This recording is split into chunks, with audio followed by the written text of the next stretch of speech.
ACH 3017 Processos patológicos no envelhecimento 2 Microbiota humana. Os objetivos dessa aula são conhecer a microbiota humana e sua localização, aprender conceitos gerais de virulência, infecção e doença, entender o mecanismo geral de invasão por micro-organismos, conhecer as defesas gerais contra patógenos e as vantagens da endossimbiose com a microbiota. Esta imagem é uma estrutura de célula bacteriana. A célula bacteriana ela é composta por um envoltório interno em verde, indicado aqui com o nome de membrana plasmática, que é aquela membrana fosfolipídica. A membrana fosfolipídica ela envolve essas estruturas internas. Uma delas, que está indicada em azul claro, é o citoplasma. O citoplasma é um fluido bastante viscoso que tem os componentes da célula. Entre esses componentes, você tem DNA plasmidial, que é um pequeno DNA circular, que inclusive confere a algumas bactérias a capacidade de anular o efeito de alguns antibióticos, então elas produzem proteínas que degradam esses antibióticos. Você tem aqui em vermelho pequenas estruturas envolvidas na síntese das proteínas da célula, os ribossomos, e em azul o DNA cromossomal. O cromossomo bacteriano é um círculo grande, dependendo da bactéria, de 2 a 4 megabases. Em volta dessa estrutura bacteriana, há outras. Então, por exemplo, a bactéria ela pode ter essa estrutura aqui em laranja, que é chamada parede de peptidoglicano, que protege ela contra choque mecânico, choque osmótico. E ela pode ter essas outras estruturas aqui que estão indicadas pelo nome de pile. Os piles são apêndices proteicos longos que permitem que a bactéria se comunique com os ambientes externos. O flagelo, além de ter a função de locomoção, então permite o deslocamento da bactéria em seu meio aquoso, também tem, às vezes, a participação em percepção sensorial. Em outros livros vocês vão encontrar que esse pile aqui ele é chamado de fímbrias. O tamanho aproximado de uma célula bacteriana é 10 a menos 6 metros, 10 micrômetros. Quanto à morfologia, as bactérias são classificadas da seguinte forma. Se você tem bactérias de forma esferoide, elas isoladas serão chamadas de cocos. Se esses cocos vêm aos pares, serão chamados diplococos. Se esses cocos vêm em cadeias, serão chamados streptococos. Se os cocos vierem em formato de cacho, serão chamados estafilococos. Então, para você ter alguma ideia do que eu estou falando aqui, então, por exemplo, Staphylococcus aureus é uma bactéria que causa doença, Diplococos, a bactéria que causa gonorreia, é um diplococo, Streptococcus do grupo B é uma bactéria que forma cadeias que causa problema no momento da gravidez. Espirilos são bactérias que têm forma espiralada. Aqui a pessoa talvez colocou uma notação antiga, com I, espirilos. Bacilos, bactérias em formato de bastão. Vibriões, então, as bactérias em formato de vírgula. Então, o Vibrio cholerae, que causa cólera, tem formato de vibrião. Bactérias flageladas, aquela bactéria que tem os flagelos, os piles. E essa estrutura aqui não eu não posso dizer que é um novo tipo de bactéria, mas, por exemplo, eu tenho um bacilo que, nas condições corretas de ausência de nutrientes, ele se diferencia. Ele forma uma estrutura chamada esporo, que pode durar longos períodos sem nutriente. Então, isso permite que elas vivam por muito tempo. E esses esporos ou endósporos, eles são, às vezes, resistentes até tratamento de esterilização. Por isso, eles são bem perigosos se forem de bactérias patogênicas. Com isso, então, você já tem uma ideia de morfologia. Essa é uma imagem por microscopia eletrônica de uma bactéria do tipo bacilo. Então, é um bastãozinho. A pergunta embaixo: de onde vêm os micro-organismos existentes no nosso corpo? Eu afirmo a você que o corpo humano ele está cheio de micro-organismos. Se isso é verdade, de onde você espera que venha? Os micro-organismos que estão em seu corpo vieram da sua interação com o meio, vieram da alimentação, da respiração, beijo, sexo, etc. Outros tipos de contato. Então, quando você quer identificar de onde veio uma dada bactéria, ela veio desse tipo de interação. Nós temos no corpo humano uma microbiota própria, essa é chamada de microbiota humana normal. E eu posso entender o corpo humano como se fosse um planeta, e esse planeta tem uma grande variedade de ambientes. Por causa disso, assim como no planeta você tem grande diversidade biológica, você também terá diversidade bacteriana no corpo humano. Então, por exemplo, ambientes extremamente secos, como a pele, onde você vai encontrar Staphylococcus, Corynebacterium, Acinetobacter, etc. Na boca, onde é mais úmido, você vai encontrar Streptococcus, Lactobacillus também está presente no intestino, Fusobacterium, Neisseria. Trato respiratório, Streptococcus, Staphylococcus. Então você vê que pela boca faz sentido ele estar aqui. Esses outros também. Aí no trato gastrointestinal, eu tenho Lactobacillus, Streptococcus e outros bacterióides, Bifidobacterium. Isso daqui tem a ver com probiótico que você pode tomar em pó. No trato urogenital, Klebsiella, Proteus, Neisseria, Lactobacillus, que tem em vaginas de mulheres adultas que já estão em ciclo menstrual produzindo estrógeno.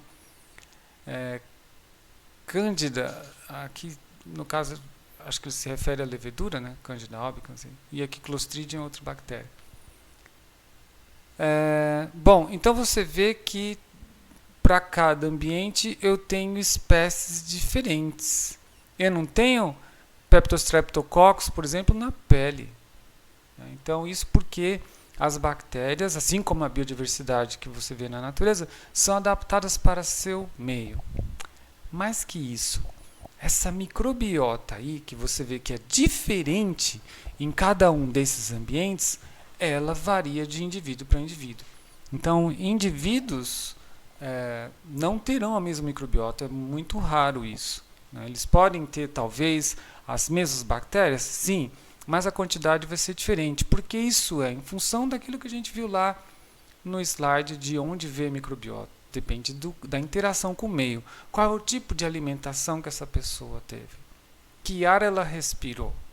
Com quem ela fez sexo? Com quem ela tocou? Em quais objetos ela tocou? Então essas coisas determinam microbiota. Trato gastrointestinal. Então, se as bactérias elas entram no corpo humano pela via oral, elas vão encontrar todo o trato gastrointestinal representado aqui. Então, aqui a gente tem, quanto aos órgãos, o estômago, duodeno, que é essa parte inicial, o jejuno, o íleo e o cólon, o intestino grosso, e o ânus. Se você medir o pH dessas regiões, você vai observar o seguinte, que o pH do estômago ele é bastante ácido. Sim, porque você precisa dessa secreção ácida para fazer a digestão de macromoléculas. Mas à medida que você se desloca para o ânus, o pH ele se torna mais básico. Então, o pH do jejuno, do intestino delgado, né, é entre 4 e 5. Já o pH do cólon ele é neutro, pH 7. Quando você olha agora para as bactérias desses ambientes, então você vê que no estômago não há nenhuma. O estômago, então, ele é um órgão esterilizador. As bactérias poucas bactérias sobrevivem, mas a maioria das bactérias morrem em ambientes ácidos. Helicobacter pylori é uma exceção. Inclusive, ela, além de colonizar o estômago, ela pode pode causar câncer. Mas isso é uma outra história. Mas, em geral, bactérias ingeridas em quantidades pequenas, poucas sobrevivem ao estômago, morrem. As que sobrevivem seguem para os outros caminhos do trato. E você vê que, ainda assim, essa acidez já é suficiente para inibir crescimento. Tem poucos aqui, tem Enterococcus e Lactobacillus. Então vou ter desse gênero e desse, mas não tenho de outros como esses daqui. E no intestino grosso, como eu tenho um pH 7, eu favoreço o crescimento bacteriano porque o pH já não é mais ácido, é neutro. Aí eu tenho enterobactérias, enterococcus, bacterióides, eubacterium, peptococcus, clostridium, lactobacillus, staphylococcus, streptococcus. Então, o que esse slide mostra para você é que isso sim indica que nós temos no corpo humano diversos ambientes, e nesses diversos ambientes eu tenho características próprias e essas características determinam a população bacteriana. Isso mostra também que se você controlar bem a sua ingestão de bactérias do meio, você controla o que está acontecendo aqui. A quantidade de bactérias que você ingere determina se ela vem para cá ou não. Se você ingeriu pouco, elas podem morrer aqui. Se você ingeriu uma dada quantidade, elas podem passar para cá, talvez não sobreviver dessa parte. Se você ingeriu muito, elas podem atravessar tudo e chegar ao intestino grosso. Regiões em que não devem ter bactérias, ou seja, os ambientes estéreis, é o trato urogenital, tanto masculino, aqui a bexiga, quanto feminino. Veja que, eu não sei se vai dar para ver aqui, acho que não tá muito claro, porque ele está mais aqui em cima. Aqui em cima estão os rins, do homem e da mulher. Então, a bexiga ela está próximo de um órgão essencial. Então, isso aqui, essa proximidade é perigosa. Então, não é bom ter bactérias aqui. Então, a micção, quando você toma água, permite que se algum micro-organismo veio para cá, ele é expulso. E essa expulsão permite que ele não tenha acesso a outros tecidos do organismo. Então, é um ambiente estéril, não tem nada lá. A urina ela não fede mal. Ela pode ter aromas de outras coisas, de outras moléculas que você teve, mas ela, em geral, não tem aroma fétido, que indica a presença bacteriana. Na vagina da mulher, em geral, a gente tem isso na mucosa oral, no trato gastrointestinal, homens também têm, né? E as mulheres têm particularmente na vagina também, uma bactéria chamada Lactobacillus acidophilus. Então, como o próprio nome diz, ela gosta de um ambiente ácido. E isso é a bactéria que coloniza a vagina de mulheres adultas. Por que isso é importante? Olha essa escala aqui. Essa é a escala que você conhece, a escala de pH. Nós já sabemos do slide anterior que o pH determina a população de bactéria. Aqui tem a escala de 0 a 14 e alguns pontos que você conhece. Quanto mais para 0, mais ácido. 7 eu tenho o pH neutro, 14 pH alcalino. E aqui alguns pontos, alguns elementos de pH de referência. Então, o sabonete tem pH 11, esse sabonete comum que você usa para tomar banho. O sêmen e o sangue tem um pH levemente baixo, com 7,5, na verdade 7,45. O corpo, a sua pele, em geral, tem um pH em torno de 6, 5 e pouco. E a vagina ela tem pH entre 3,8 e 4,5. Por quê? Porque as mulheres, a vagina da mulher, a mulher produz estrógeno, hormônio feminino. Esse estrógeno faz com que a mucosa vaginal, as células da mucosa vaginal, produzam glicogênio. Esse glicogênio ele serve de alimento para o Lactobacillus acidophilus. Então ele a bactéria converte o glicogênio em ácido lático. E isso acidula a vagina. Qual seria a vantagem da vagina ser ácida? Pense um pouco. Se a vagina é ácida, essa bactéria que resiste à acidez, ela vai ficar ali, mas nenhuma outra vai ter chance, porque as bactérias têm seu crescimento inibido em pH ácido. Então seria muito bom manter o pH nessa situação para assegurar nenhum tipo de doença, nenhum tipo de infecção, nenhum tipo de vaginose. Agora imagine que você fosse uma pessoa que, olhando esse slide, tivesse uma ideia genial para um produto para vender no mercado para proteger a vagina feminina. Qual produto seria? Como você faria isso?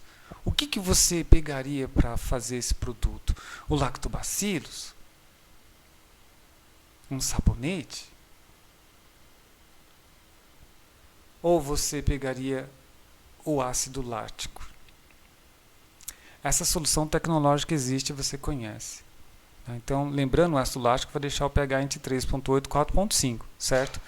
Quem faz isso é a bactéria.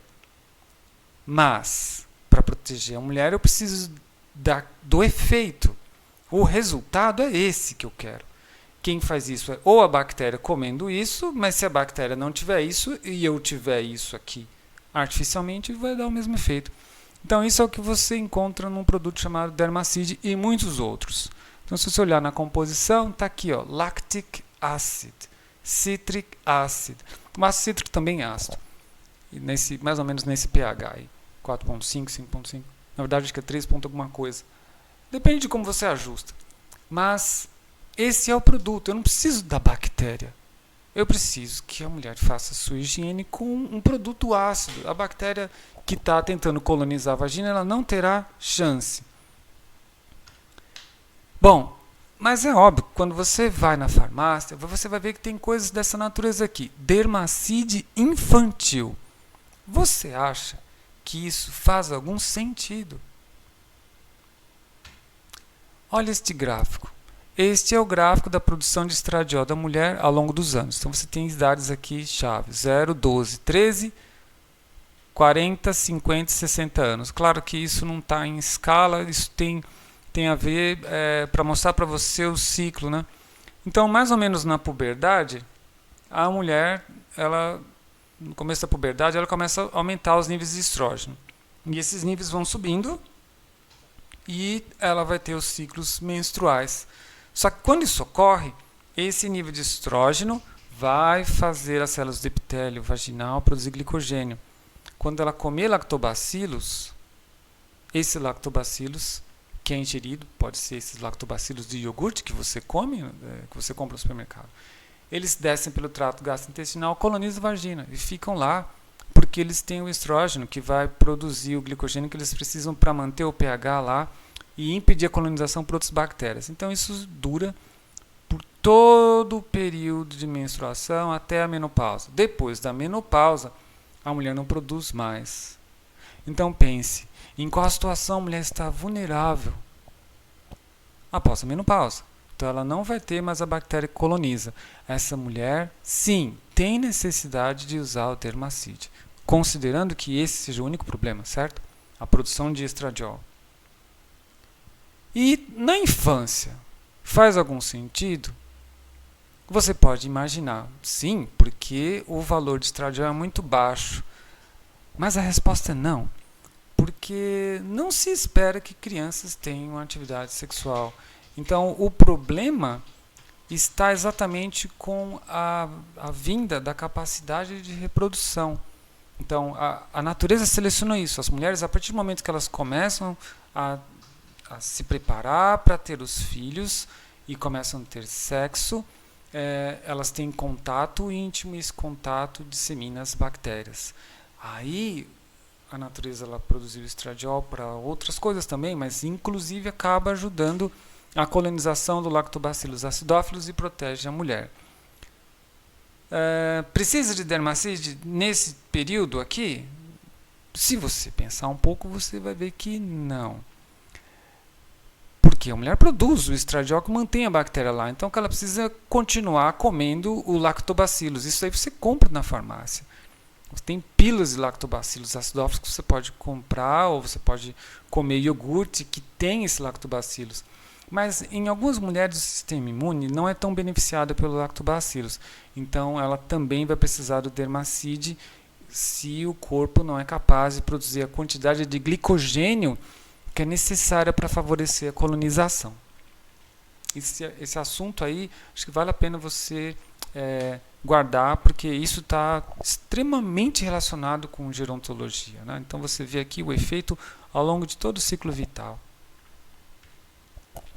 Se o corpo está repleto de micro-organismos, por que não ocorre patogenicidade com alta frequência?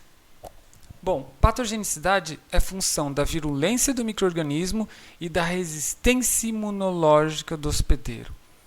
Deixe-me definir essas coisas. Virulência é o número mínimo de células capazes de desencadear uma resposta patogênica no hospedeiro dentro de um determinado tempo. Então é assim, se eu lhe dou um copo de água com uma bactéria, essa bactéria, se ela não for muito virulenta, ela não vai lhe causar nada. Se ela for muito virulenta, basta apenas uma para que cause essa agressão. Uma das bactérias em que a virulência é muito alta é o Mycobacterium tuberculose, a bactéria que causa tuberculose. É necessário apenas uma para causar a doença. Outras não, é necessário milhões de bactérias para causar o efeito. Então, o indivíduo que tomou um copo de água, um líquido cheio de bactérias, com bilhões de bactérias, se não for uma bactéria que não causa nada, se for uma bactéria patogênica, no caso, isso pode causar um dano sério. Mas é óbvio que isso depende muito de como está a resposta imune. Se o sistema imune estiver imunocompetente, ele pode combater isso. Então, o que existe, na verdade, é um equilíbrio entre a força da virulência do patógeno e a resistência imunológica. O próprio corpo, ele, a partir de uma única bactéria de Mycobacterium tuberculose, que é extremamente virulenta, ele consegue resolver a tuberculose. Consegue.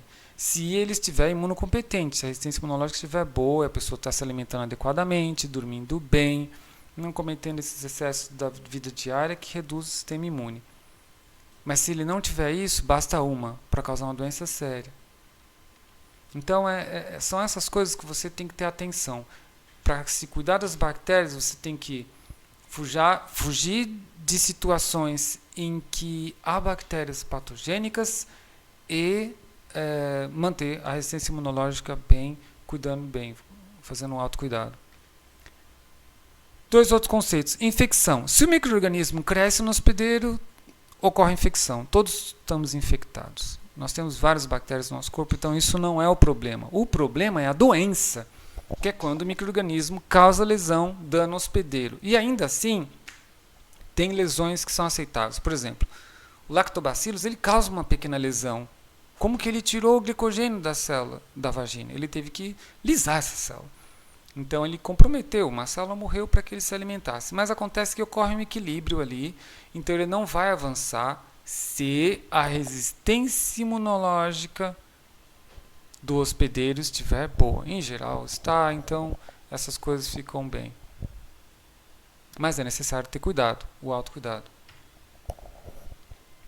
Onde que inicia a infecção? Bom, você já deve imaginar. Boca, faringe, esôfago, trato respiratório, gastrointestinal e urogenital. Então, todas as barreiras externas. Pode ver, a boca é externa, faringe é externo, esôfago é externo, trato respiratório é externo, gastrointestinal, urogenital.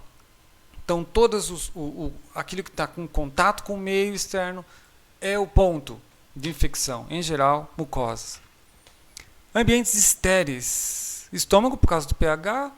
Sangue, nós vamos ver por que já. Órgãos, nenhum órgão tem bactéria. O sistema nervoso, em particular, não tem bactéria. E se tem, vão ocorrer as infecções mais graves, né? Todo mundo conhece a meningite. Como que as bactérias têm acesso ao organismo? Bom, isso aqui é uma célula, um esquema temporal da infecção bacteriana. Então, isso aqui é uma célula epitelial, em cima dela tem essa camada de muco. Então, a célula microbiana, ela atinge o muco, e isso a gente chama de associação frouxa. Então, ele está aderido ao muco, mas ele pode sair com o muco. Se fizer um bochecho, sai. Não é por isso que o Listerine funciona. Ele retira as bactérias associadas ao muco. Mas se essas bactérias elas se aproximarem da pele, da célula, elas podem se aderir às células. Esse é um fenômeno chamado de adesão. Dificilmente saem daí, porque a ligação é mais forte. E a partir daqui, elas podem secretar as moléculas que permitem invadir o tecido hospedeiro e se alimentar dos componentes celulares do hospedeiro. Um exemplo disso. O exemplo disso, no caso da adesão, né, são as adesinas que mediam ligação da Neisseria gonorrhoeae, que é a bactéria que causa gonorreia. Lembra? Ela é um diplococo. Então está representado aqui, ó, dois cocos, duas bactérias esferoides. Aqui está o diplococo. Então aqui é a célula humana, o diplococo se instala E o que você vai ver aqui é que as células humanas, elas meio que envolvem o diplococo. Veja isso. Aqui a célula humana está envolvendo ele. E aqui ele consegue ter acesso a essa célula e invadir. O que está acontecendo? O que está acontecendo é o seguinte. Aqui está o diplococo. Neisseria gonorrhoeae tem uma série de proteínas chamadas OPA. As proteínas OPA são adesinas, proteínas de ligação ao hospedeiro. E elas ligam em proteínas chamadas receptores, né? Então, CACAN3 é um receptor. Então, quando o OPA liga em CACAN3, a célula está fortemente associada. Não vai funcionar o bochecho com listerine aí, no caso de uma outra bactéria, né? Então, o que acontece é que nessa hora, essa comunicação entre OPA e CACAN vai subverter a maquinaria celular, fazer com que a célula crie fibras de actina e projetar seu citoplasma para englobar a bactéria e permitir que ela tenha acesso aos conteúdos internos. Então, se você faz, no caso do trato oral, né, da microbiota oral, se você faz a sua higiene correta, você evita esse tipo de adesão na maior parte dos casos. Mas se ocorrer a adesão, como você fez a limpeza correta, o número de bactérias será pequeno e a sua resistência imunológica vai estar mais alta naquela gangorra. Então você ganha. Mas ficamos indefesos aos patógenos que nos invadem? Não, não. Existem mecanismos gerais de defesa do hospedeiro. Eles são: 1. Integridade estrutural da superfície dos tecidos. Então, se você fizer um corte, você vai permitir que a bactéria entre em seu corpo e por esse corte ela pode causar infecção. Quanto maior o número de cortes, pior. Então, nós vamos estudar um problema chamado sepse, né, o choque séptico, que é causado por esse tipo de infecção de bactérias, né? Então, uma pessoa que, por exemplo, sofreu queimadura, ela pode morrer disso, porque ela lesionou uma grande quantidade do tecido, né? Então, manter a integridade estrutural dos tecidos é importante. Se você se cortou, cuide e acomode isso com o tratamento adequado para impedir que a bactéria se desenvolva lá e proteja o corte até a sua cicatrização. Secreção de lisozima, boca, olhos, rins. Lisozima é uma proteína que degrada a parede das bactérias, aquela parede que eu falei no primeiro slide lá, da estrutura bacteriana, que protege a bactéria de choque osmótico e mecânico. Então é produzido na boca. Então, se você, por exemplo, né, você come as coisas e mastiga bem os alimentos, você secreta lisozima. Se tiver bactéria nos alimentos e essa bactéria tiver parede, ela será degradada, a bactéria está suscetível a choque osmótico mecânico, morre. Quando você chora, sua lágrima tem lisozimas e os rins também têm. Você consegue imaginar por quê? A bexiga é um ambiente estéril, certo? Mas ocorrem infecções. Tem muitos colegas aí, você mesmo talvez, tenha passado por uma experiência desagradável de infecção urinária. Então, eu tenho que ter algo protegendo o rim, porque da bexiga vai para o rim, que é um órgão essencial. Então, a lisozima ela seria a primeira linha de combate própria do rim. Beta-defensinas na pele, beta-lisinas no sangue. Ambas as proteínas elas fazem o seguinte: não são proteínas, são pequenos peptídeos, né? É uma cadeia curta de aminoácido que perfura a membrana bacteriana e causa aquele choque osmótico, né? Então a bactéria, o conteúdo da bactéria entra em contato com o meio externo, ela acaba sofrendo rompimento, morre. Inflamação e febre. Então, ao aumentar a temperatura, o hospedeiro ele reduz as chances de proliferação do patógeno, que ele tem uma temperatura ótima de crescimento. A inflamação ela vai criar uma série de mediadores e recrutar células que, por exemplo, farão a fagocitação dessas bactérias, como nós vimos aí no sistema imune, né? Isso também protege. Então, o hospedeiro ele se protege. Você tem que cuidar da integridade estrutural dos tecidos, mastigar bem os alimentos. Nesse caso, se você caiu alguma coisa no olho, tente fazer lacrimejar. Lacrimejar é bom. Evite infecção urinária. A pele e o sangue são protegidos se você tiver imunocompetente para produzir beta-defensinas e beta-lisinas, e inflamação e febre estarão lá para quando o patógeno vier. Então, esses são mecanismos gerais de defesa do hospedeiro. tem mais um, que esse é o que a gente já viu. A acidez dos ambientes. Então a pele é ácida, o trato gastrointestinal é ácido, o duodeno é ácido. E o grosso não é, ele vai permitir a proliferação de várias bactérias aqui. Mas nesses daqui, no duodeno, no jejum, no intestino delgado, no estômago, nós sabemos que são ambientes, né, principalmente o estômago, bem esterilizante. Há algum benefício em ter uma microbiota normal? Bom, há sim, porque há vários compostos que são produzidos pelas bactérias que são úteis para os mamíferos. Por exemplo, eu destaco aqui a síntese de várias vitaminas. Tiamina, riboflavina, piridoxina, vitamina B12, vitamina K.